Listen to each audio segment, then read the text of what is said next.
Bronwyn Reid, welcome here today, and thank you very much for your willingness to have a chat to me today about your entrepreneurial journey, lessons that you've learned, etc. Thank you very much for your time, and really looking forward to explore a few really good areas in your journey as you look back. I guess what I'd like to kick off with, I'm going to ask you to tell me about you and your business, but I know that you've already started up 3 businesses in Central Queensland in Emerald, and that's quite a difficult thing to do.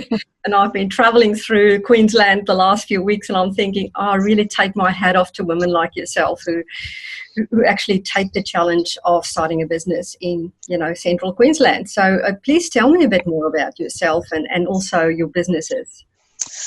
Okay, well, it's my pleasure to be chatting with you today. I'm always keen to spread the entrepreneurial word as far and wide as I can. I'm actually originally a Central Queensland local. I was brought up in this area. My family owned properties in the area, so I grew up here. Went to boarding school, went to university, worked in the big smoke, and eventually ended up spending many years travelling and working overseas with my husband. When we returned to Central Queensland, when our first child was born, because we wanted our daughter to be brought up as a Queenslander, yeah. Best place in the world. We decided we had to do something because we've been working for large companies overseas for all those years. So we set up our own business. Originally, it was my husband was still flying in and out of Southeast Asia, working, and I actually started working at the CQ University here as a part-time lecturer and tutor. Our first business was an environmental business, or a natural resource management business, more correctly. And that is now very proudly 20 years old this year. We turned 20 on the 27th of May. Yeah, we're pretty proud of it. During that period as well, we started up another company in association with a couple from Indonesia, and it was a software company selling software product that had been especially designed for plantation agriculture, because that was what Ian was doing overseas, was managing plantations. That business eventually went on to become nominated for a Queensland Export Award. Wow. But eventually the entire operations of that business were transferred back to Indonesia, so it's not operating in Australia anymore, but it's still operating very successfully out of Jakarta in Indonesia. Yeah. Our environmental or resource management business was centred mostly on the agribusiness sector in the beginning, because that's my background and it's also my husband's background. Then, of course, as this whole mining thing happened, we got a bit swamped by the old mining boom and finished up doing quite a lot of work for the mining companies as well. Then, of course, the mining crash came. So all of that work fell away very, very quickly. So we are still working in the mining industry and the oil and gas industry as well, but we're also doing a lot of work for local government, for general industry, and back for agribusiness as well. At 2013, we met up with another group of entrepreneurs, and at the time things were getting a little bit pressured here with the downturn in the mining industry. Yeah. So it was, I guess, fortuitous that we found this other group of entrepreneurs. And through them, I was encouraged to set up another business which would take advantage of my over 20 years of dealing with big companies. Back in the very start of our environmental business, we were dealing with international agribusiness companies and international corporations. Then, of course, we went on to deal with international mining companies, federal governments, local governments, state governments. And I suddenly realised that I had all this knowledge about small businesses dealing with big businesses. that could actually help other people. Yeah. So that's how my third business came into being. And I'm probably about 2 weeks away from finishing the manuscript for my first book. Wow, that's fantastic. Called Small Company, Big Business. Mm. And that's about it in a nutshell. I'm still an active director in 40 Consultants, which is our first business. But now I'm also very active in my new startup.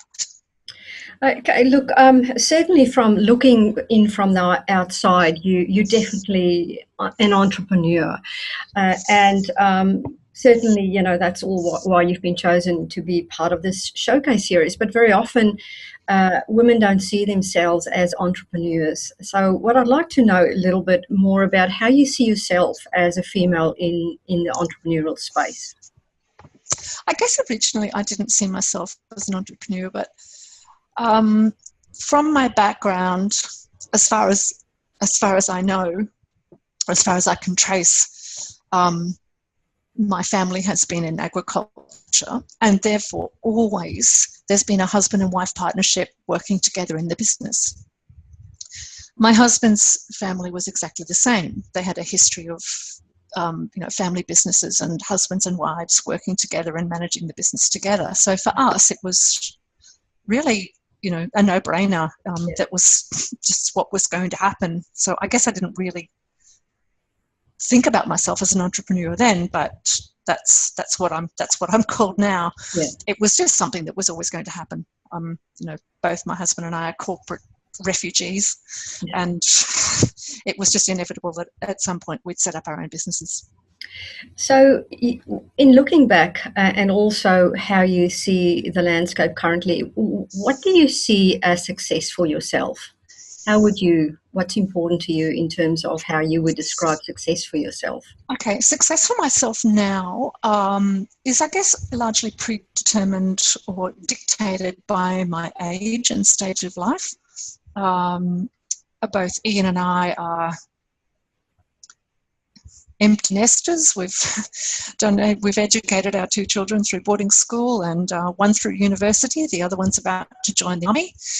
So from now, I guess for now we can both tend to follow our own interests in our businesses a little bit more. For instance, I'm putting a lot of time and energy into my new business, and Ian is actually rewriting books on plantation agriculture in the other side of the business. So success for me looks like being able to live in different places. No, not necessarily be stuck in one. And I don't mean stuck in a terrible way. I mean, to have the freedom to be able to move. For instance, we've just spent a week in Papua New Guinea. I would love to be able to do that. As our work continues. So that's what success looks like to me. So certainly you wouldn't have been in this game for so long if you didn't also love what you're doing. So what are, for you, what do you think are the advantages or the perks of being an entrepreneur? I'll speak to our original business first, which is natural resource management. As I said, both Ian and I are both from an agricultural or agribusiness background, a regional background. So we have a very deep respect and love for the environments in which we were brought up, which drove our decision to come back to Australia once our first child was born. We honestly believe that we all need to use our natural resources to live on this planet. We can't live without using natural resources to get clothing and food and stuff. But what drives us is to help our clients do that with the least environmental disturbance that we can manage. And that's what we see as our role.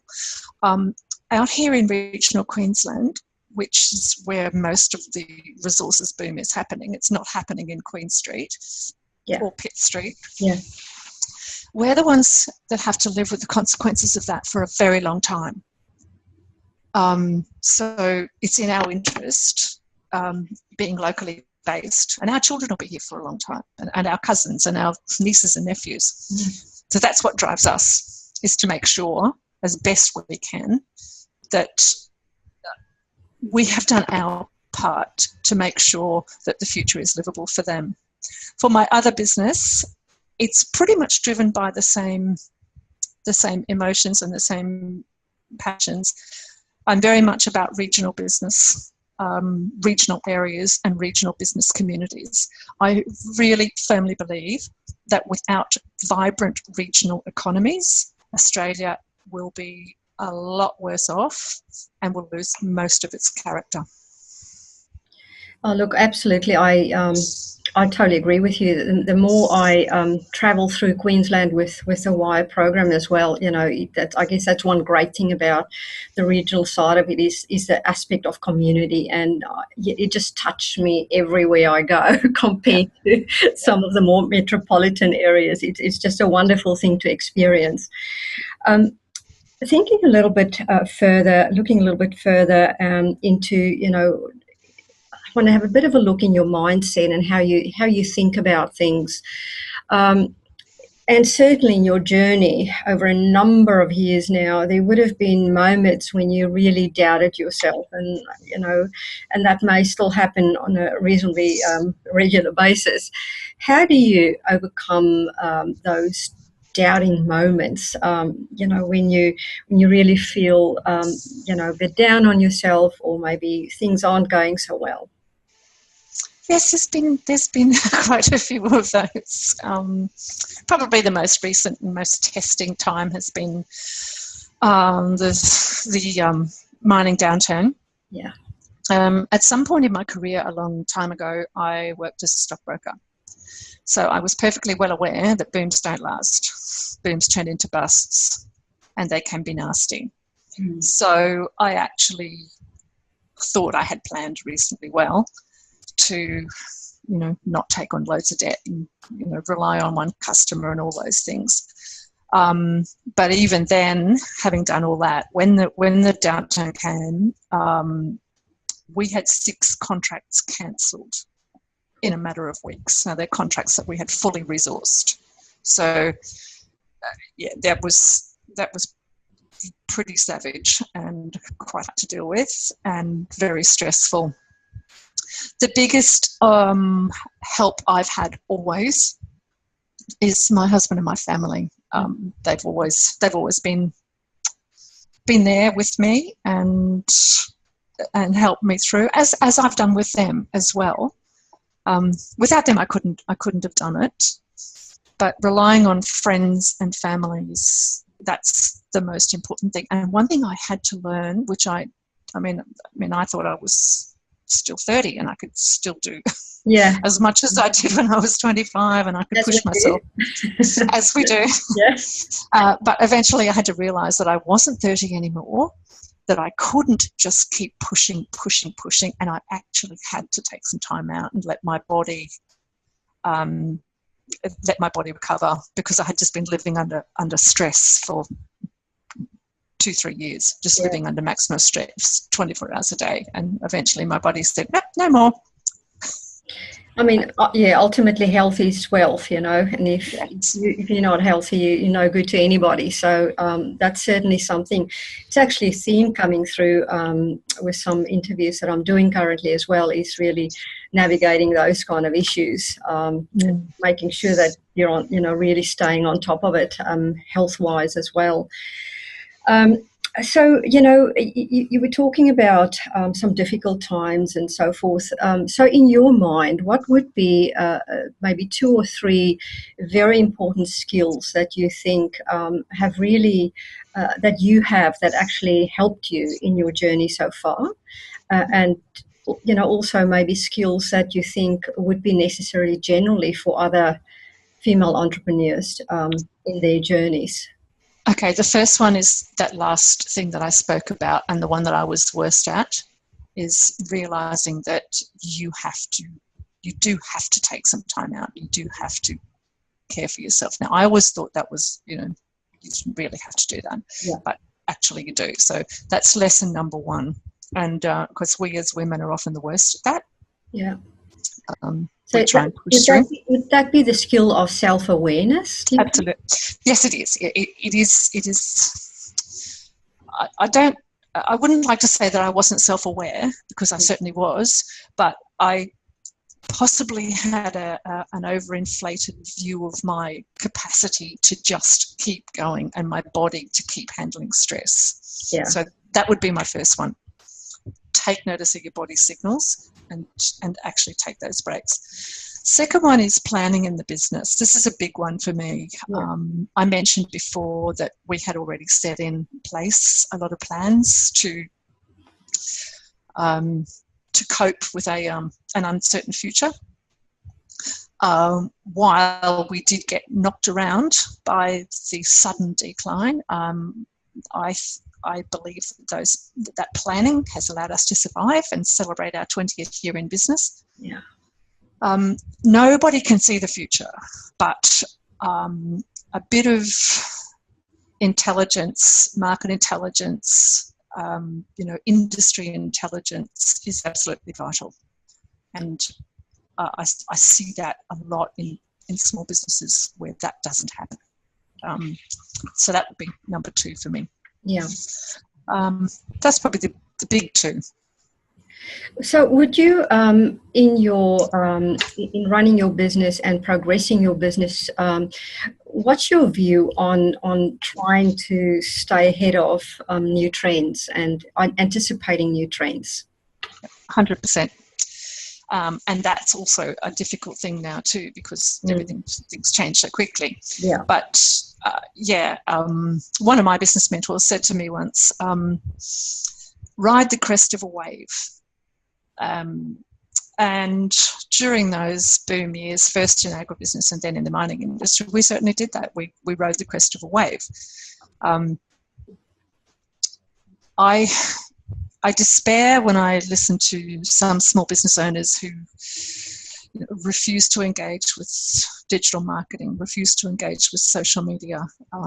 In fact, just before this interview, I was writing a chapter in my book about having a credible digital footprint. 80% of your potential customers are going to check you out online. Yeah. 80%. So if you don't have that, if you're not up and aware and have that digital presence, you're virtually counting yourself out of work permanently. So yeah, staying ahead of the curve is difficult, and it's particularly difficult for small businesses because so many of us are keeping the cash rolling through the door day after day, but it is absolutely vital, and much more so now than in my mother and my father's day. As business owners, yeah, the pace of change was reasonable, was slower, but now it is absolutely critical. Tell me a little bit about, you mentioned mentors. What's your view on mentors, and have you had some really good mentors in your journey? Oh, I absolutely have.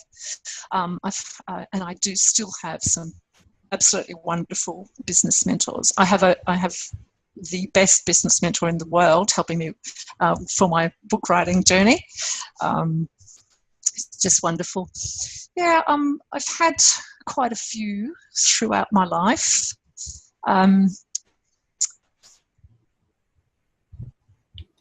More so probably personally than in business, but at the moment I've actually managed to connect with and surround myself with a whole bunch of really wonderful entrepreneurs and entrepreneur leaders.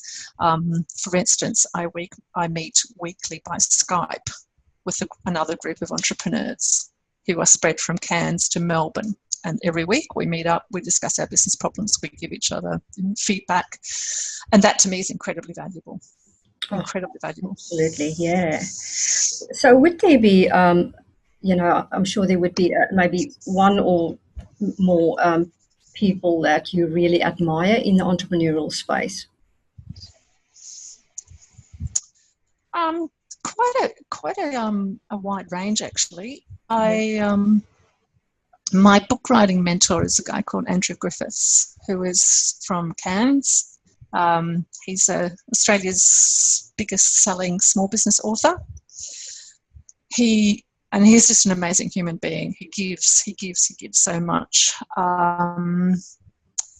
There's a couple of other entrepreneurs that I see and deal with a lot. A couple of guys called Glenn Carlson and Daniel Priestley. I confer with them a lot.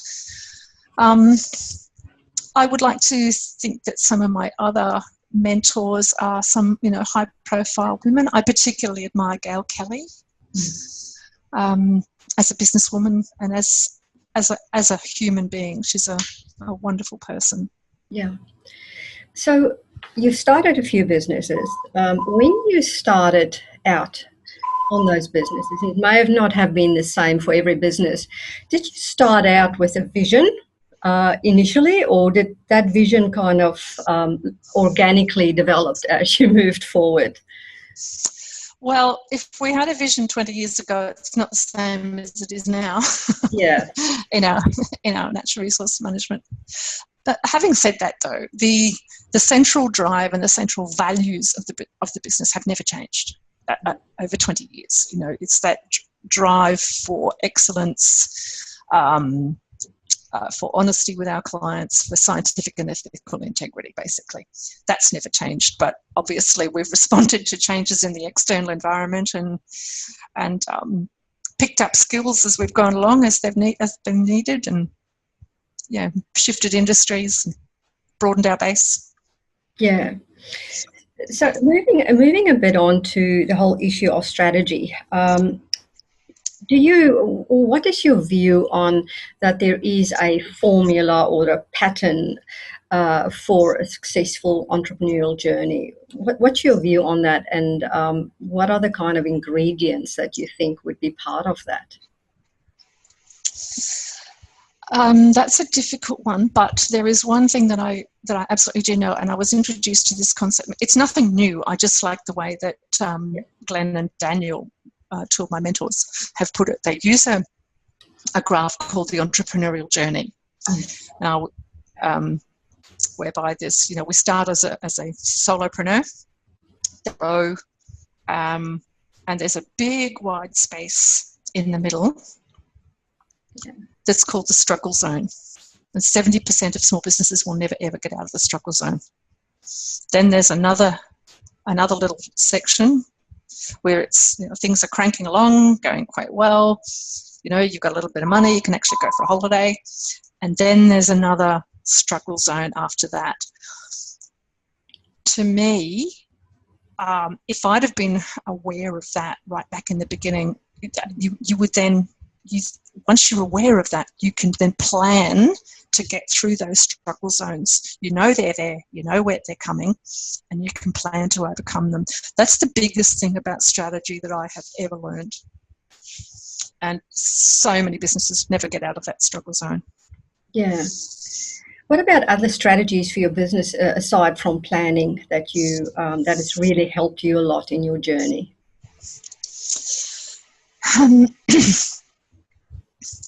I guess the biggest success factor that has been for our natural resource management business has been our selection of staff. We've always been, we've made a few mistakes, yes, but we have been particularly picky about the team members that we've employed on our journey. A lot of them are still very, very close to us, even though they may not be working for us anymore. Our very first employee is still working for us. Wow. So, yeah, that to me is the biggest strategy success, has been figuring out what sort of team members we want, who fits together with who, and then recruiting those people. I guess when you also think about partners, in the development of your business and deciding which partners to go with, what's your view on partnerships and the important ingredients of that? Because that could sometimes make or break a business. Huge issue. If you've got about the next 3 days, we can talk about that. Yeah. I put business skills into, my take on it is that business owners develop business skills as they go through their life. So some people will have introductory business skills, then moving on to sort of intermediate business skills, and then advanced business skills. I count partnerships as an advanced business skill, and a lot of people just don't get it, and they never will. We have, I'm big on partnerships. I believe that they're a successful strategy, which we have employed consistently. But a lot of small business owners don't get the concept of partnership. It's about what can you do for me, not what can we do together.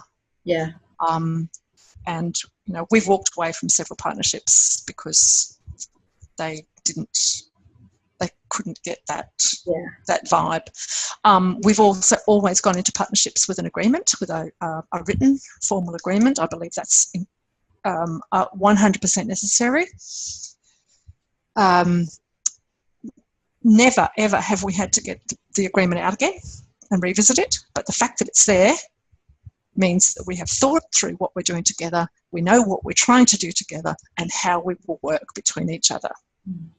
But even with agreements in place, we have walked away from some partnerships simply because they couldn't get that sharing thing happening. Yeah. But as a small business, it's absolutely vital.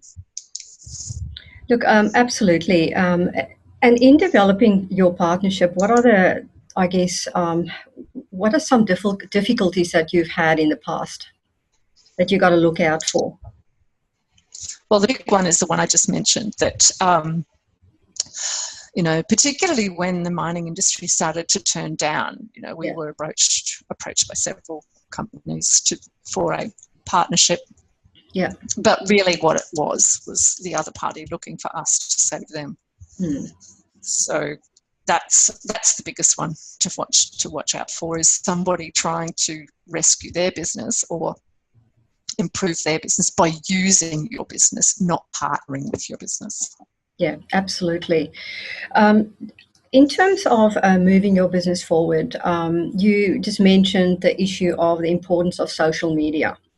What would be social media tools, or some of your favorite tools that you've been using in your businesses to get the promotion, the marketing out of there? Like many other small business owners, I'd like to be better at it. Yeah. I've spent an enormous amount of time and money educating myself. Yeah. As you can obviously see, I'm not a digital native. I was born as well prior to the digital age, but I have done a lot of work on myself, learning. I have a website. Well, both businesses have websites. I'm now blogging very consistently with a site called Smallville. The CCIQ, I contribute to the CCIQ blog, Huffington Post, and another one called the Dent blog. So I'm making myself do lots of writing that way. I have my own blog on my own website. I have a company Facebook page, company LinkedIn page. Don't tend to use the company LinkedIn page much. It doesn't seem to get a lot of traffic. Yeah. Google Plus, again, doesn't seem to get a lot of traffic. But I do have a personal Facebook page, and I treat that as my brand. Okay, yeah. In terms of using social media, and you were just saying that you really have self-educated, yourself in it. Certainly there's, in your journey as well, you would have a whole range of strengths, and there would be things that you don't do so well.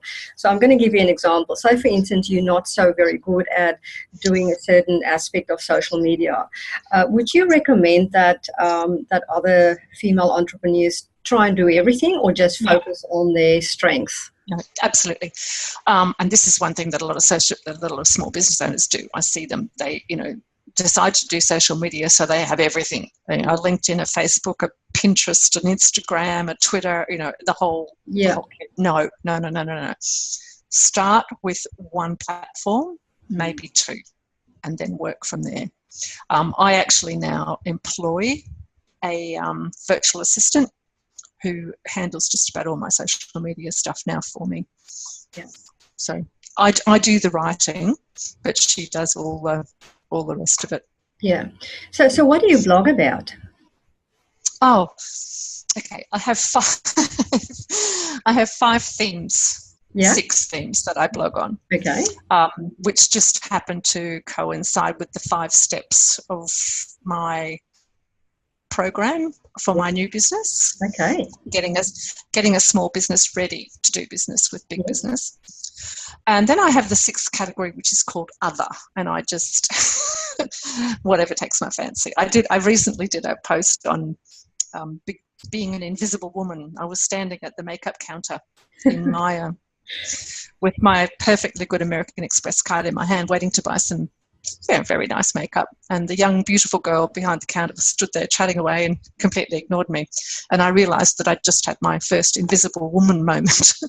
So I went away and wrote a blog post about invisible women and how ignoring we older women in your marketing is a very, very, very bad idea. Yeah, that's a very good point that you're making.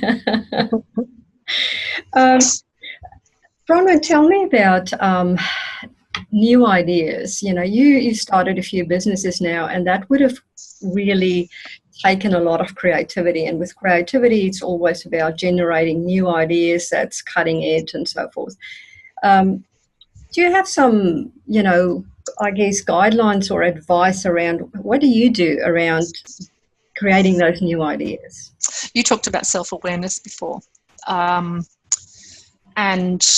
that's really what it is. And this is what, my mentors, Glenn and Daniel, taught me, is that each of us is a unique combination of skills, ability, and experience and knowledge. Nobody else has done exactly what I've done. Nobody else has, done a science degree and then done a business degree and then lived in Swaziland in Africa and then worked as a stockbroker. And it is totally mine.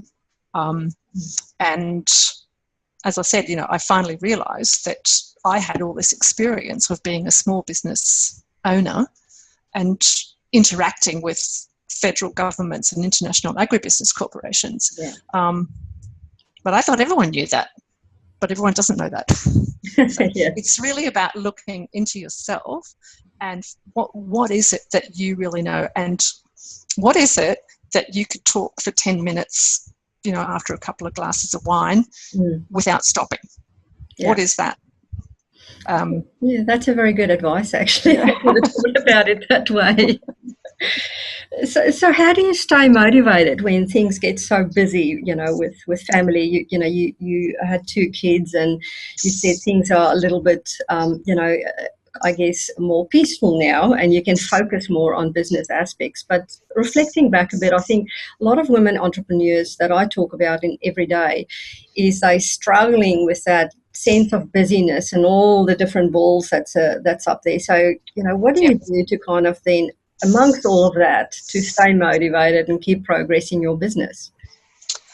To be quite honest, I've never really had a lot of trouble with motivating myself.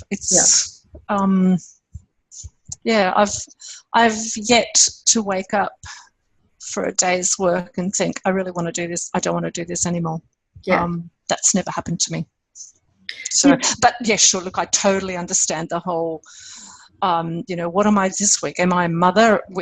At this hour I'm a mother. The next hour I'm, talking to the banker, and the next hour I'm dealing with a client. That's that whole mental juggling thing. And as you would probably know, all that switching is what makes your brain wear out. I mean, that's why you feel tired, because your brain's going like this all the time. So, I don't know the answer for it. I don't know the answer. But so I guess you just said that you've never had a problem with the motivation side. Do you think it is because you really, your business really connect with that inner passion that you have? Absolutely, yeah. I actually see, and I read a post this morning. You get these emails, and write an online course and make $1 million in 3 days. And one of the sections of it was saying, well, to choose your niche. And the piece of advice was, well, if you don't really know what you want to do, just try something and see how that works out. And then if that doesn't work out, try something else. Well, that's never going to work out, is it? I mean, that's just never going to work out, because whatever you're doing has to be driven by whatever it is inside you. And if you don't do that, it's not going to be successful. Oh, look, absolutely. I guess so the next question I have for you really has to do with why you're doing things in your business. You would have a lot of different directions that you're going into. How do you make those important decisions as to what direction to go to? Okay. I have realised now that, and it took me quite a while to realise this, because we had the natural resource management business, we had the software business, I had my new business. I'm also a board member of QREN, the Queensland Rural, Regional and Remote Women's Network. I am on a regional advisory committee for Central Queensland CQ University. I'm on a advisory group for the local buying foundation here. I finally realised that everything comes back to my belief in regional small business. Everything I do comes from that core. It took me a while to realise that, but then that's when I decided, I actually am the centre. Bronwyn Reid is the brand at the centre, and it's what drives me that's driving all these other things. So there actually is a connection between everything I do. You must be networking substantially, and not everybody's. Yeah, I'm a serial networker. Serial networking. So give me your views on networking and the importance of that in entrepreneurial journeys, especially for females. Absolutely. I've recently spent 4 days in Bali on an author retreat, trying to get my book kicked into gear, and I was lucky enough to be on this retreat with a lovely woman from Sydney, Dr. Cecily Morton, and she introduced me to the phrase of knowing, it was either knowing the language or knowing the code, which is very important as women, to know the code. I never thought about it like that, but networking is, and knowing how to network, like turning up to a networking event and handing out some business cards is not, that's not it. That's not networking. It's about making true connections and having people trust you and you trust them. And so that if I phone up and say, hi, whether I've got this friend of mine and I know that she would be a really good connection for you, that I've built enough connection and enough trust with you that you would say, okay, well, if Bronwyn says she's okay, she's worth talking to. That's what I mean by networking, building real relationships with people and trust relationships, not going out and handing out business cards. Yeah.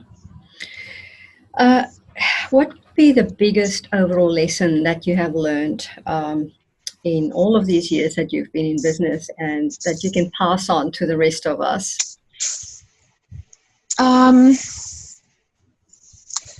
I think of my beautiful 23-year-old daughter when I think of this. It's, just obviously at 23, she's just starting her career, and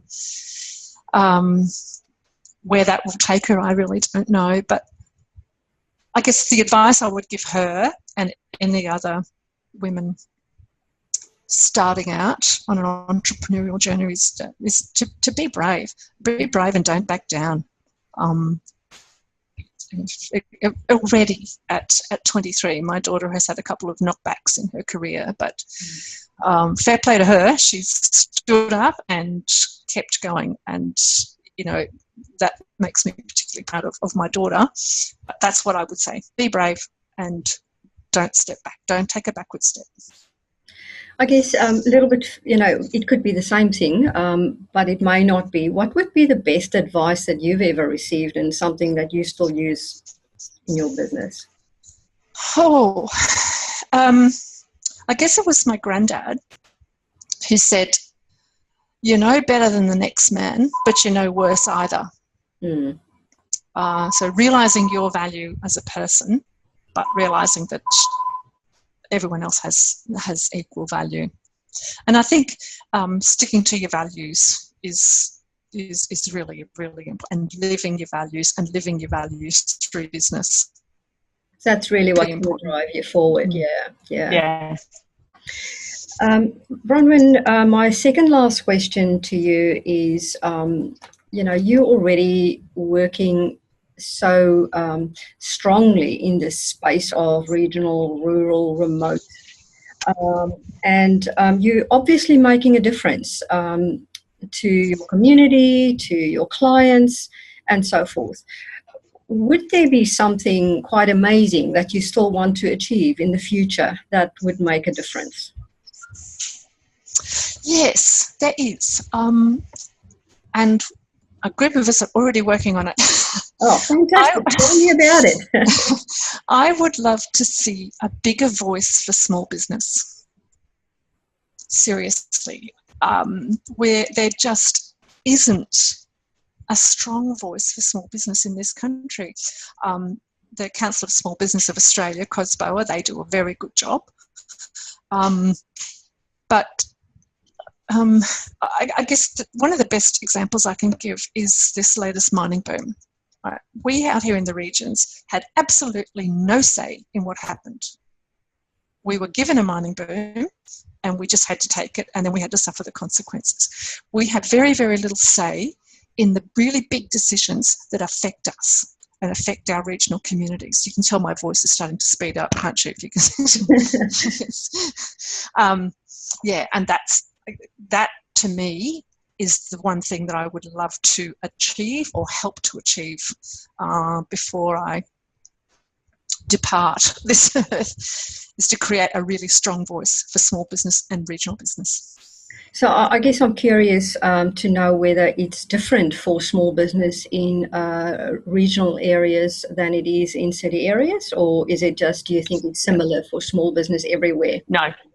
I personally believe it's different for small businesses. I mean, of course, as small businesses, we have the same issues across everybody. Yeah. But for most of us in regional economies, we have single trick pony.